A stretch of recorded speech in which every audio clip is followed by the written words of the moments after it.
सर्वांना नमस्कार. स्वागत आहे आपलं तुझी माझी जोडी या यूट्यूब चॅनलवर. आपल्या चॅनलला लाईक करा, शेअर करा, सबस्क्राईब करा आणि बेल आयकॉनवर क्लिक करा, जेणेकरून सगळ्या नोटिफिकेशन्स तुमच्यापर्यंत वेळेत पोहोचतील. गोंधन भाग 36. आता पद्मानं विश्वाससमोर व्यवस्थित पदर घेतला आणि तोंड झाकून घेतलं आणि मग ती स्वतःच्या मनाशीच हिशोब करत म्हणाली, आजचा आणि उद्याचा दिवस, आणि असं हसून म्हणली. आणि विश्वास म्हणाला, काय आई, काय हिशोब करतेस? पद्मा आता हसली आणि म्हणाली, काही नाही रे. पण काय रे विश्वास, आपल्या पण गावाकडे जत्रा आहेच की, पण तुला त्या शेजारच्याच गावात का जायचं आहे जत्रेला? आणि तेव्हा इथं तुला पैसे पण मिळतील की घरातनं? मोठे तात्या देतात की सगळ्याला पैसे तुम्हा पोरांना. आणि विश्वास मला, आई अगं आपल्याकडे जत्रा येते ना, नेमकी फेब्रुवारी मार्चमध्ये येते. तेव्हा माझी परीक्षा असेल बोर्डाची आणि मग मला काहीच मजा करायला मिळणार नाही. म्हणून मला आता तिकडं जाऊन यायचं आहे. आणि माझा मित्र आहे ना, त्याच गावचा आहे. तो इथे त्याच्या मामाच्या गावात राहतो शाळेसाठी. पद्मा म्हणाली, बरं जा तू. आता दोन्ही गावात जास्त अंतर नव्हतं, पण त्या काळी ते अंतर जास्त वाटायचं. चांगले रस्ते नव्हते, असेच खाच खळग्याचे रस्ते होते दोन गावांना जोडणारे, आणि ते अंतर पार करायला खूप वेळ लागायचा. त्यामुळे दोन्ही गावात खूप अंतर आहे असं वाटायचं. मग तिनं आजचा आणि उद्याचा दिवस घरचं काम सांभाळून दुसऱ्यांच्यात काम केलं आणि विश्वासासाठी 50 रुपये जमलेच. तिने ते मोजून ठेवले आणि तिला खूप आनंद झाला. 4 आणि 8 आणि रुपया, 5 रुपयाचा ठोकळा असं मिळून तिनं 50 रुपये केले. अगदी 5 पैसेसुद्धा कमी गेले नाहीत त्यात तिनं. आणि मग जत्रा तोंडावर आली. रविवार गाठून विश्वास जाणार होता जत्रेत. आणि विश्वास मला, आई पैसे? आणि पद्मा माझे, हो देईन, जत्रेला अजून 4 दिवस दम आहे ना, मग देते तुला पैसे. पण काय काय करणार तू 50 रुपयाचं? आणि विश्वास हरकून म्हणाला, पाळण्यात बसणार, खेळणं घेणार, वैशालीसाठी पिना चाप आणणार, असं खूप खूप त्यानं सांगितलं. आणि त्याच्या चेहऱ्यावरचा आनंद बघून पद्मा खुश होती. आपलं मूल समाधानी असेल तर कोणतीही आई समाधानी असते, नाही का? आणि इकडे पुष्पाची आजी भर दुपारी नेहमीप्रमाणे ओरडली, पुष्पे, ए पुष्पे, अगं रांड कुठं उलटली कुणास ठाऊक, असं म्हणून तिची आजी हाक मारत होती. हिवाळ्याचे दिवस होते आणि झाडाखाली बसून ती कोंबड्या राखत होती. पाणी प्यायची आणि तिथेच भदाड्यात पाणी ओतायची. कोंबड्यांना पाणी पिण्यासाठी केलेलं होतं ते भदाडं. आता पुष्पा तिचं ऐकतच नव्हती. दोघीचा 36चा आकडा असायचा. आणि पुन्हा म्हातारी जीव खाऊन ओरडून म्हणाली, अगं ये रांड, अगं घोटभर पाणी तरी दे की, कुठं टोलं घेत फिरत असती रानूमाळ काय माहीत. आता येऊ दे तात्याला, मग कसा मारून मारून तुझं मुटका करतोय बघतो, असं म्हातारी म्हणत होती. पुष्पा आता पळत पळत सरस्वतीकडे गेली आणि ती डोक्यापेक्षा उंच असलेल्या उसामध्ये पाचट काढण्याचं काम करत होती. आणि 10 वर्षाची चुणचुणीत पुष्पा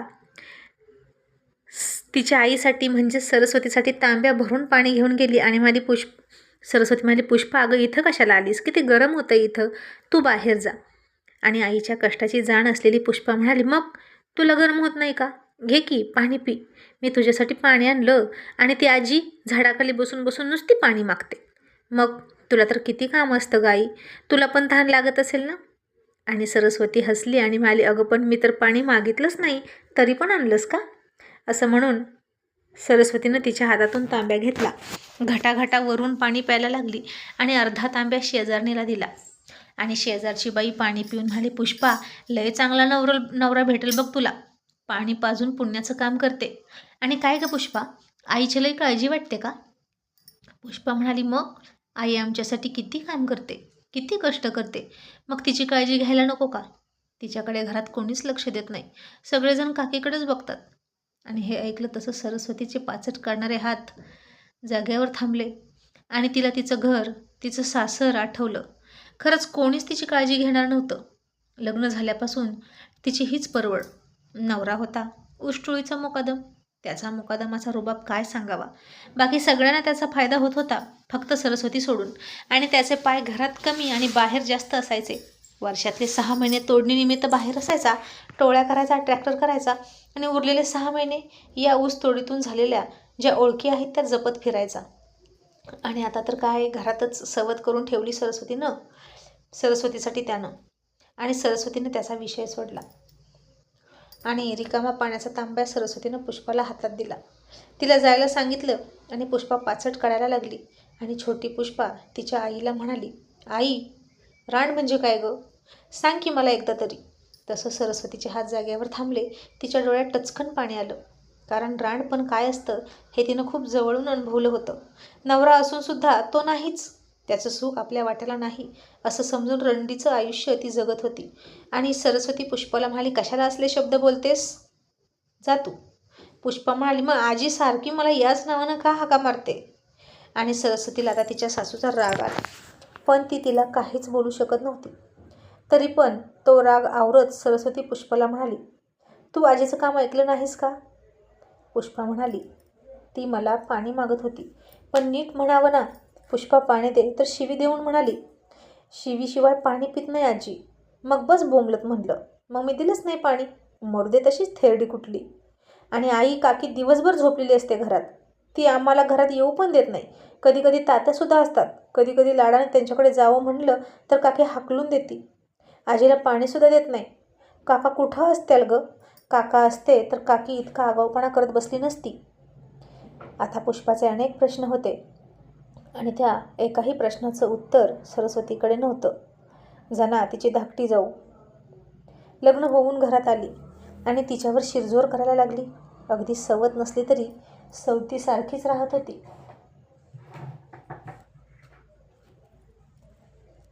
काना मागून आली आणि तिखट झाली अशी गत होती त्या जनाबाईची. पुष्पाचं बोलताना चुकतं हे सरस्वतीला कळायचं. ती लहान आहे, तिने असं बोलू नये असं वाटायचं, पण समोरची लोकंसुद्धा तशी वागायची.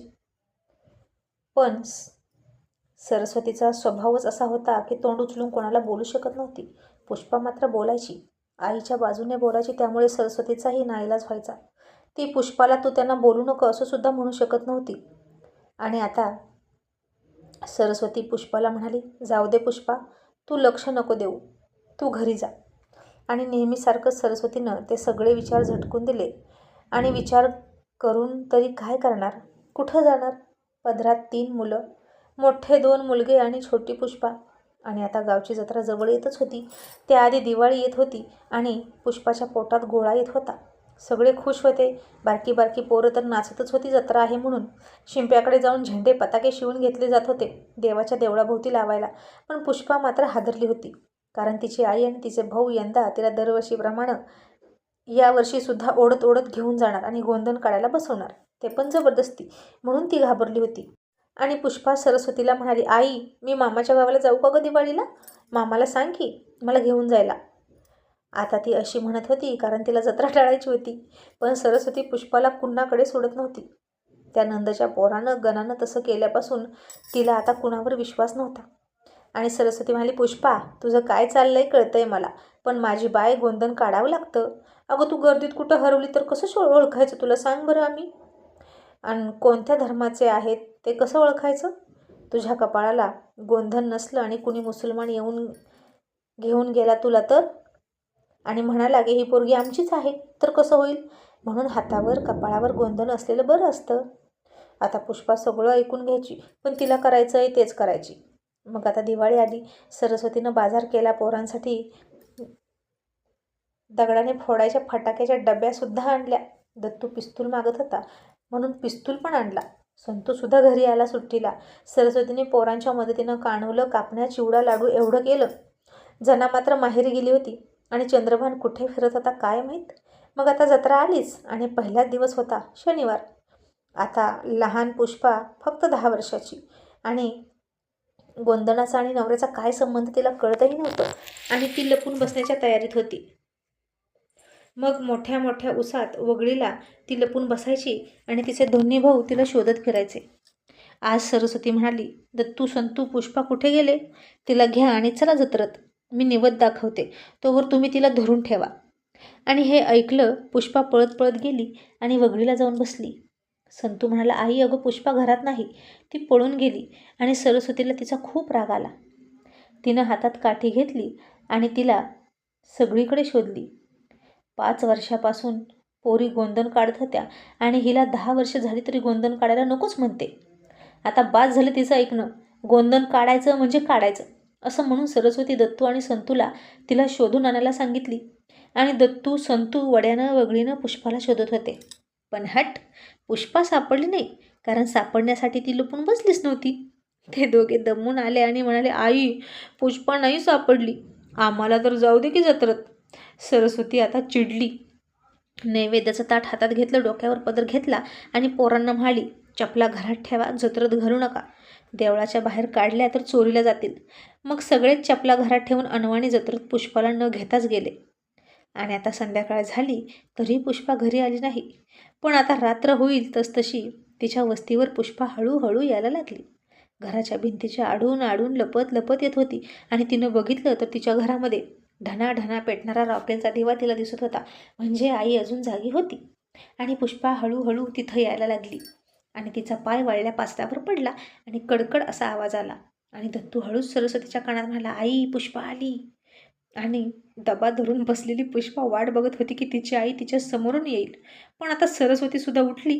घराच्या पाठीमागून फिरून पुष्पाच्या पाठीमागून येऊन तिनं तिच्या पाठीत असा काही जोरात रपाटा टाकला की पुष्पा गाईच्या दावणीत खुंटीवर चापटली आणि त्या खुंटीचं डोकं पुष्पाच्या डोक्याला लागलं आणि दोन डोक्यांची टक्कर झाली. आणि पुष्पाच्या डोक्याच्या हाडाला मार लागला आणि फरफर फरफर फुगून मोठा टेंगुळ आला आणि ती ओरडायला लागली. पण तरी पण सरस्वतीनं तिच्यावर दया माया दाखवली नाही. तिला तशीच पकडली आणि ओढत आणली आणि दारात फेकली आणि म्हणाली, दिवसभर कुठं उलथायला गेली होती? पोरीची जात आहे, कुणी बलात्कार करून कापून टाकलं असतं तर. म्हणून सरस्वती खूप चिडली होती आणि तिची आजी खूप बोलायला लागली, पोरगी खूपच आगाव आहे सरस्वती. अगं, 1-2 वर्षांनी पदर करीन होईल, म्हणजे पाळी येईल. मग तर कसलंच ऐकणार नाही ती तुझं. मोठी झाल्यावर समजलं का? लग्न पण करावं लागेल आणि गोंधन काढलंच पाहिजे, नाहीतर उचलून नेतील तिला. आता म्हातारी सारखी अशीच म्हणायची, तिला उचलून नेतील, उचलून नेतील, कारण तिच्या लहानपणी तीच परिस्थिती तिनं पाहिली होती. हिंदू मुस्लिम फाळणी झाली आणि गोंधनावरूनच हिंदू स्त्रिया वाचत होत्या. त्यांची अब्रू वाचत होती. नाहीतर मुस्लिम आहे म्हणून हिंदू लोक त्यांना कापून काढायचे आणि हिंदू आहे म्हणून मुस्लिम लोक हिंदू स्त्रियांना त्रास देत होते आणि त्यांच्यापासून वाचण्यासाठी हिंदू स्त्रिया बुरखा घालून फिरायच्या. आणि त्यावरची परिस्थिती अशीच काहीशी बिकट होती त्यावेळीची, म्हणून म्हातारी सारखी अशी म्हणायची. आणि आता सरस्वती ही ठामपणे म्हणाली, उद्या कशीही गोंधन काढत नाही तेच बघते. असं म्हणून पुष्पाला तिनं बांधून ठेवलं.